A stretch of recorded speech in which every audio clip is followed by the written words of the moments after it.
کیوں عجب کرتے ہو گر میں قرآن کریم نے اللہ تعالیٰ کے ماموروں کی جو سچی تاریخ پیش کی ہے اس سے معلوم ہوتا ہے کہ خدا کے ماموروں کی صداقت کی ایک بہت بڑی دلیل دعویٰ سے پہلے ان کی پاک زندگی ہوتی ہے۔ اللہ تعالیٰ انہیں شرک اور دوسری بدیوں سے محفوظ رکھتا ہے اور وہ قوم کے اندر ایک نہایت اعلیٰ اخلاق سے بھرپور زندگی گزارتے ہیں اور قوم ان کے پاک کردار کی گواہی دینے پر مجبور ہو جاتی ہے۔ کیوں عجب کرتے ہو گر میں۔ دعوے کے بعد دشمن ان پر ہر طرح کے الزام لگاتا اور گند اچھالتا ہے، مگر دعوے سے پہلے کی زندگی پر کسی طرح بھی انگلی نہیں اٹھا سکتا۔ بس دعوے کے بعد کے اعتراضات قابل توجہ نہیں، کیونکہ وہ دشمنی کی نظر سے کیے جاتے ہیں۔ وہ پاک کردار لائق توجہ ہے جب وہ ایک عام فرد کی حیثیت سے زندگی گزار رہا ہوتا ہے۔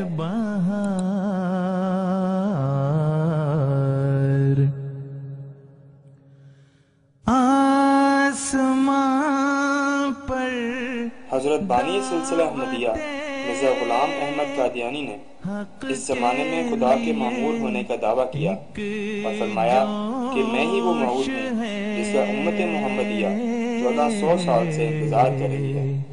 آپ نے اپنی صداقت کے دلائل میں اپنی دعوے سے پہلے کی پاک زندگی کو بھی پیش فرمایا۔ پر فرشتوں کا اتار۔ آپ نے اپنے مخالفین کو چیلنج کرتے ہوئے فرمایا، تم کوئی عیب، افتراء یا جھوٹ یا دغا کا میری پہلی زندگی پر نہیں لگا سکتے، تا تم یہ خیال کرو کہ جو شخص پہلے سے جھوٹ اور افتراء کا عادی ہے یہ بھی اس نے جھوٹ بولا ہوگا۔ کون تم میں ہے جو میری سوانح زندگی میں کوئی نکتہ چینی کر سکتا ہے؟ بس یہ خدا کا فضل ہے کہ جو اس نے ابتدا سے مجھے تقویٰ پر قائم رکھا اور سوچنے والوں کے لیے یہ ایک دلیل ہے۔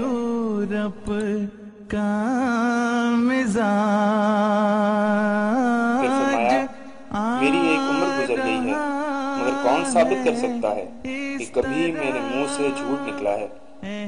پھر جب میں نے محض للہ انسانوں پر جھوٹ بولنا متروک رکھا اور بارہا اپنی جان اور مال کو صدق پر قربان کیا تو پھر میں خدا تعالیٰ پر کیوں جھوٹ بولتا؟ اس چیلنج پر 100 سال ہونے کو آئے ہیں مگر کسی کو اس کا جواب دینے کی ہمت نہیں ہوئی۔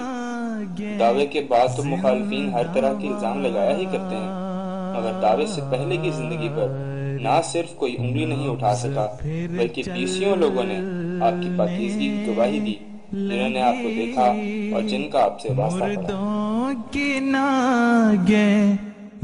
ہندوستان کے مشہور عالم دین اور مفسر قرآن اور صحافی ابوالکلام آزاد گواہی دیتے ہیں، کیریکٹر کے لحاظ سے مرزا صاحب کے دامن پر سیاہی کا چھوٹے سے چھوٹا دھبا بھی نظر نہیں آتا۔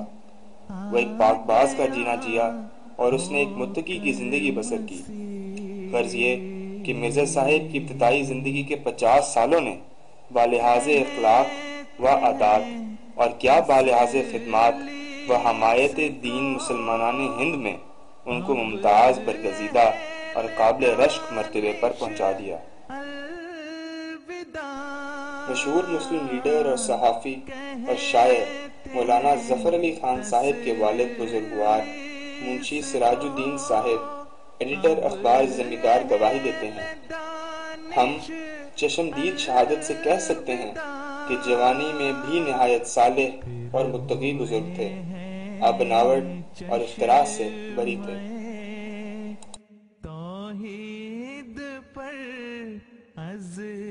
ہندوستان میں علوم شرقیہ کے بلند پایہ عالم اور علامہ اقبال کے استاد مولوی سید میر حسن صاحب نے آپ کو اسی دور میں 28 سال کی عمر میں دیکھا اور بعد میں یوں گواہی دی، آپ عزلت پسند اور پارسا اور فضول و لفظ سے مجتنب اور محترز تھے۔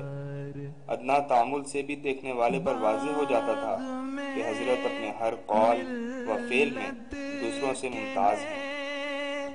کوئی گلے رانا کھلا